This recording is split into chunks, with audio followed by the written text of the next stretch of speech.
भाग्य का लिखा कभी नहीं मिटता। ये एक पंडित और यमदूत की कहानी है। दोस्तों, कहानी को ध्यान पूर्वक सुनिएगा, बहुत ही अच्छी कहानी है। जय श्री कृष्ण। दोस्तों, एक समय की बात है, किसी गांव में एक बहुत ही ज्ञानी पंडित रहता था।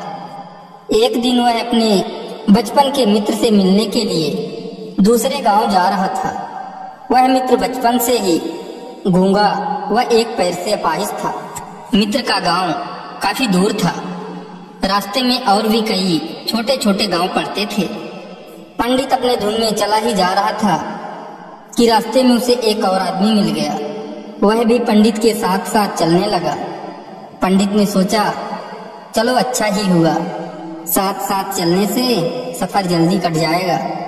चलते चलते पंडित ने उस आदमी से उसका नाम पूछा तो उस आदमी ने अपना नाम महाकाल बताया।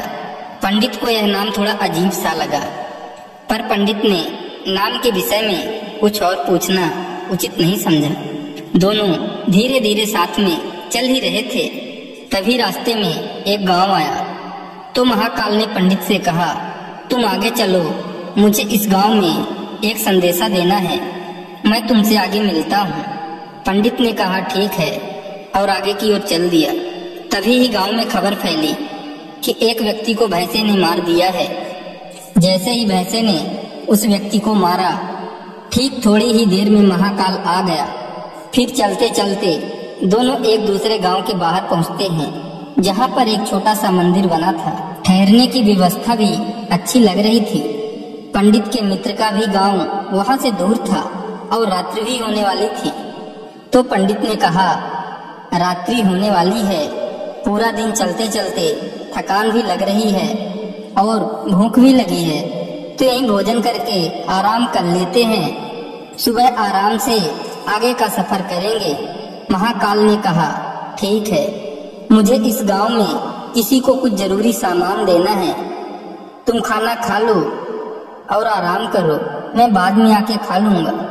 इतना कहकर वह चला गया। लेकिन उसके जाते ही कुछ ही देर में उस गांव में धुआं उठता दिखाई दिया और देखते ही देखते पूरे गांव में आग लग गई। पंडित ने आश्चर्य से सोचा, यह महाकाल जहां भी जाता है वहां किसी न किसी तरह की हानि जरूर हो जाती है, कुछ तो गड़बड़ है। लेकिन पंडित ने रात्रि में महाकाल से इस बात का कोई जिक्र नहीं किया। सुबह दोनों ने फिर अपने गंतव्य की ओर चलना प्रारंभ कर दिया। कुछ ही दूर में फिर एक गांव आया तो महाकाल ने फिर पंडित से कहा, आप आगे चलते जाइए, मैं कुछ दूर में आपसे मिलता हूँ। मुझे इस गांव में भी कुछ जरूरी काम है, तो काम करके मैं आपसे कुछ आगे मिल लेता हूँ। यह कहकर महाकाल जाने लगा।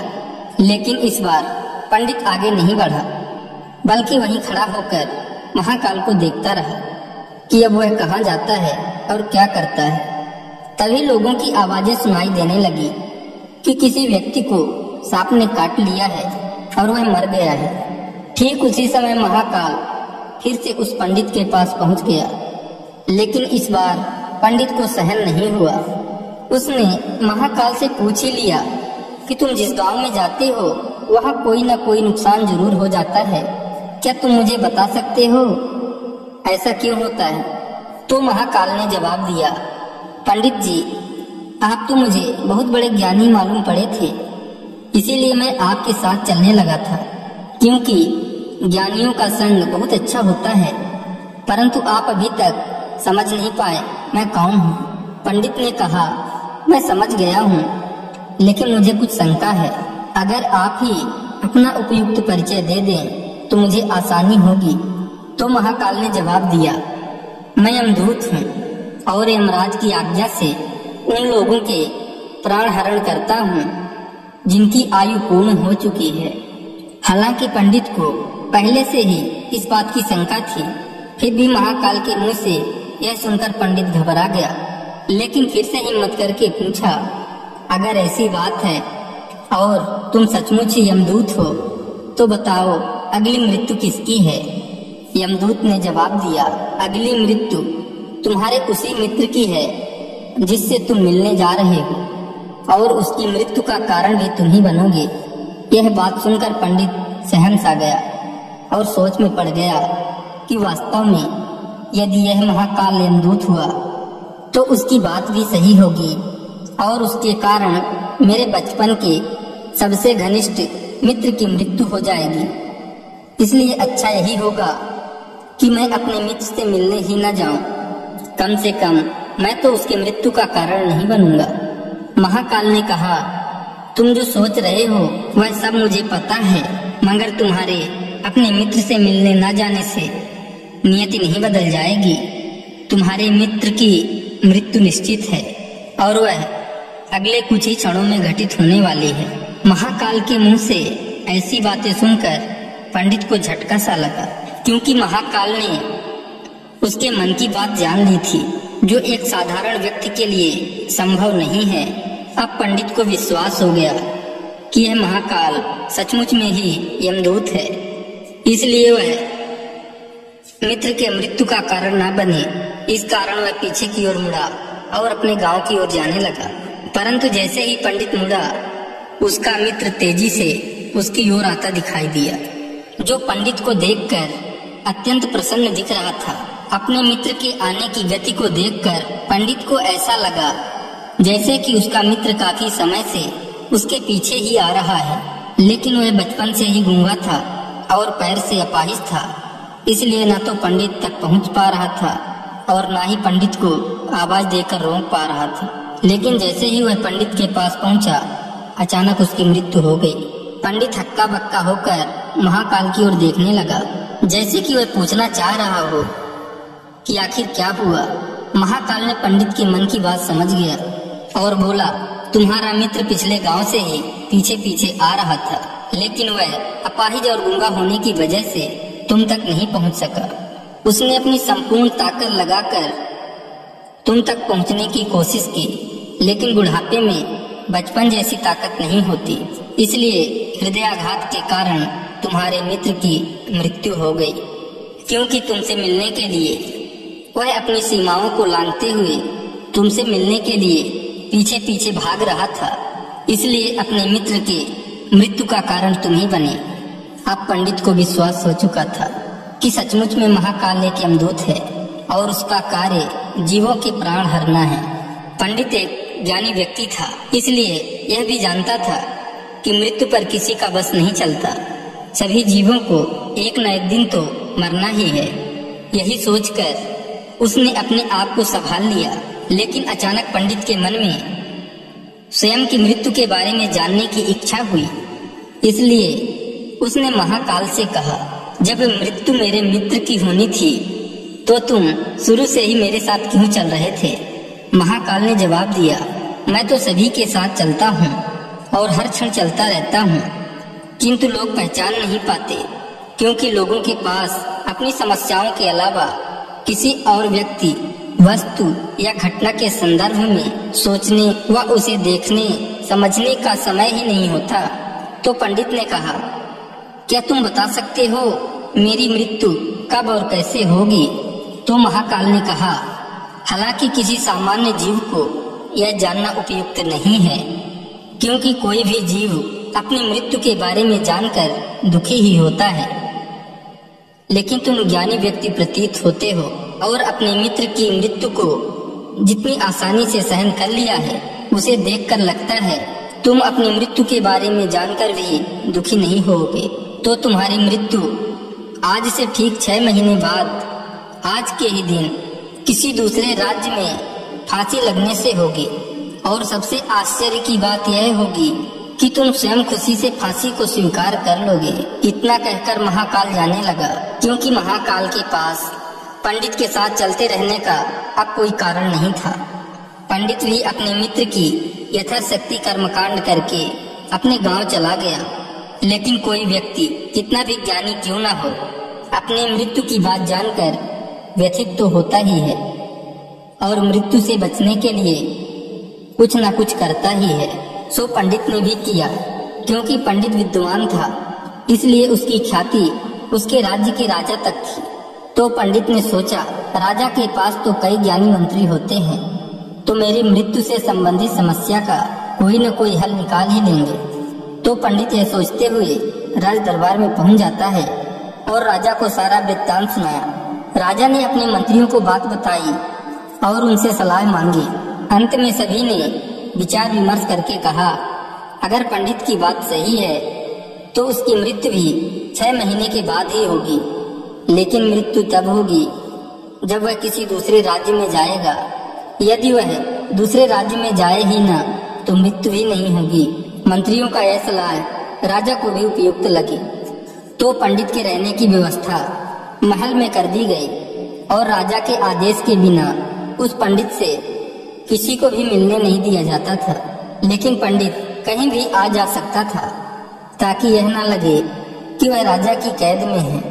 परंतु पंडित डर के मारे स्वयं ही कहीं आता जाता नहीं था। धीरे धीरे पंडित की मृत्यु का समय नजदीक आने लगा और वह भी दिन आ गया जब पंडित की मृत्यु होनी थी। तो जिस दिन पंडित की मृत्यु होने वाली थी तो पंडित डर के मारे उस दिन जल्दी ही सो गया ताकि जल्दी से वह रात बीत जाए और अगला दिन आ जाए तो मृत्यु टल सके। लेकिन पंडित को स्वयं नींद में चलने की बीमारी थी और इस बीमारी के बारे में वह स्वयं भी नहीं जानता था। अतः राजा या किसी वैद्य को इस बीमारी के बारे में बताने का तो प्रश्न ही नहीं उठता। पंडित अपनी मृत्यु को लेकर बहुत चिंतित था और नींद में चलने की बीमारी तभी आती है जब नींद ठीक तरह से न हो पा रही हो। तो उसी रात पंडित को नींद में चलने का दौरा पड़ा। वह उठा और महल से निकलकर अस्तबल में गया। पंडित राजा का खास मेहमान था, इसलिए किसी पहरेदार ने भी नहीं रोका और न ही किसी तरह की पूछताछ की। अस्तबल में पहुंचकर वह सबसे तेज चलने वाले घोड़े की पीठ में सवार होकर नींद में ही राज्य की सीमा के बाहर किसी दूसरे राज्य में चला गया। इतना ही नहीं, वह दूसरे राज्य के राजा के महल में पहुंच गया और उस महल के पहरेदार ने भी उसे नहीं रोका और न ही कोई पूछताछ की। सभी लोग रात्रि की अंतिम प्रहर होने के कारण नींद में थे। वह पंडित सीधे राजा के शयन कक्ष में पहुंच गया जहां राजा और रानी सो रहे थे। वहीं पंडित भी जाकर लेट गया। सुबह हुई तो राजा ने पंडित को रानी के बगल में सोया हुआ देखा, जिससे राजा बहुत क्रोधित हुआ। पंडित को गिरफ्तार कर लिया गया। पंडित को तो कुछ समझ में ही नहीं आ रहा था कि आखिर दूसरे राज्य में और राजा के शयन कक्ष में कैसे पहुंच गया। लेकिन वहां ये सब सुनने वाला कौन था। राजा ने पंडित को दरबार में हाजिर करने को हुक्म दिया। कुछ समय बाद पंडित को दरबार में लाया गया। कुछ समय बाद राजा का दरबार लगा। यहाँ राजा ने पंडित को देखा और देखते ही इतना क्रोधित हुआ कि पंडित को फांसी पर चढ़ा देने का आदेश सुना दिया। फांसी की सजा सुनकर पंडित कांप गया। फिर भी कुछ हिम्मत कर राजा से कहा, महाराज मैं नहीं जानता कि राजमहल में कैसे पहुंचा। मैं ये भी नहीं जानता हूँ कि आपके शयन कक्ष में कैसे आया और आपके राज्य के किसी पहरेदार ने रोका क्यों नहीं। लेकिन मैं इतना जानता हूँ कि आज मेरी मृत्यु होनी थी और होने भी जा रही है। राजा को यह बात थोड़ी अटपटी लगी। उसने पूछा, तुम्हें कैसे पता कि आज तुम्हारी मृत्यु होनी है? कहना क्या चाहते हो? राजा के इस सवाल के जवाब में पंडित ने पिछले 6 महीने की कहानी बता दी और कहा, महाराज मेरा क्या किसी भी सामान्य व्यक्ति में इतना साहस नहीं कि वह राजा के शयन कक्ष में राजा की उपस्थिति में रानी के पास सो जाए। राजा को पंडित की बात में थोड़ा सत्यता दिखाई दिया, परंतु उसने सोचा यह मृत्यु से बचने के लिए महाकाल और अपनी मृत्यु की भविष्यवाणी का बहाना बना रहा है। इसलिए राजा ने पंडित से कहा, यह तुम्हारी बात सत्य है और आज तुम्हारी मृत्यु का दिन है जैसा कि महाकाल ने तुमसे कहा था, तो तुम्हारी मृत्यु का कारण मैं नहीं बनूंगा। लेकिन अगर बात झूठी निकली तो निश्चित ही आज तुम्हारी मृत्यु का दिन होगा। क्योंकि पड़ोसी राज्य का राजा उसका मित्र था, उसने तुरंत सिपाहियों के हाथ दूसरे राज्य के राजा को पत्र भेजा और पंडित की बात के सत्यता का प्रमाण मांगा। शाम तक भेजे गए सैनिक लौटे और उन्होंने बताया कि महाराज पंडित जो कह रहा है वो पूर्णतः सत्य है। दूसरे राज्य के राजा ने पंडित को रहने के लिए अपने ही महल में संपूर्ण व्यवस्था कर रखी थी और पिछले 6 महीने से पंडित राजा का मेहमान था। कल राजा अंतिम बार इसके शयन कक्ष में मिले थे और इसके बाद यह इस राज्य में कैसे पहुंच गया इसकी जानकारी किसी को भी नहीं है। इसलिए उस राज्य के राजा के अनुसार पंडित को फांसी की सजा देना उचित नहीं है। लेकिन राजा के लिए एक नई समस्या आ गई, क्योंकि उसने बिना कुछ जाने ही पंडित को फांसी की सजा सुना दी थी। इसलिए अगर पंडित को फांसी न दी जाए तो राजा के कथन का अपमान हो जाए, और अगर राजा के द्वारा दी गई सजा का मान रखा जाए तो पंडित की बिना वजह ही मृत्यु हो जाए। राजा ने अपने सभी मंत्रियों से इस बात की चर्चा की। सभी मंत्रियों ने सुझाव दिया कि महाराज पंडित को एक कच्चे सूत से फांसी लगवा दे। इससे आपके कथन का भी मान रह जाएगा और कच्चे सूत के धागे से पंडित को भी फांसी नहीं लगेगी और उसके प्राण बच जाएंगे। राजा को यह सुझाव अच्छा लगा। उसने ऐसा ही आदेश सुना दिया। पंडित के लिए कच्चे धागे के सूत का फांसी का फंदा बनाया गया और नियम के अनुसार पंडित को फांसी पर चढ़ाया जाने लगा। सभी लोग खुश थे कि न तो पंडित मरेगा और न ही राजा का वचन झूठा पड़ेगा। पंडित को भी विश्वास था कि सूत के धागे से तो उसकी मृत्यु हो ही नहीं सकती, इसलिए वह भी खुशी खुशी फांसी पर चढ़ने को तैयार था, जैसा कि महाकाल ने उससे कहा था। लेकिन जैसे ही पंडित को फांसी दी गई, सूत का धागा तो टूट गया, लेकिन टूटने से पहले उसने अपना काम कर दिया था। पंडित के गले की नस सूत के धागे से कट चुकी थी और पंडित जमीन पर पड़ा तड़प रहा था।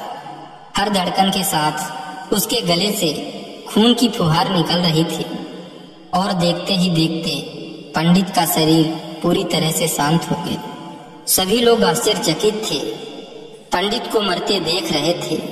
किसी को विश्वास ही नहीं हो रहा था कि इस कमजोर से धागे से किसी की मृत्यु हो सकती है।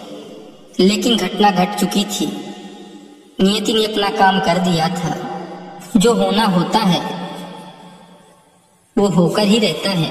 हम चाहे जितनी भी सावधानियां बरतें, जितना भी उपाय कर लें, लेकिन हर घटना और घटना का पूरा प्रणाली पहले से ही तय होता है, जिसे हम थोड़ा सा भी इधर उधर नहीं कर सकते।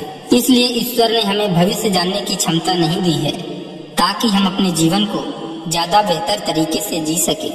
और यही बात उस पंडित पर भी लागू होती है। यदि पंडित ने महाकाल से अपने मृत्यु के बारे में न पूछा होता तो 6 महीने राजा की कैद में रहकर डर डर के जीने की बजाय ज्यादा बेहतर जिंदगी जीता। दोस्तों, अगर कहानी अच्छी लगी हो तो चैनल को जरूर सब्सक्राइब करें, वीडियो को लाइक करें, शेयर करें एवं कमेंट करें। जय श्री कृष्णा। राधे राधे।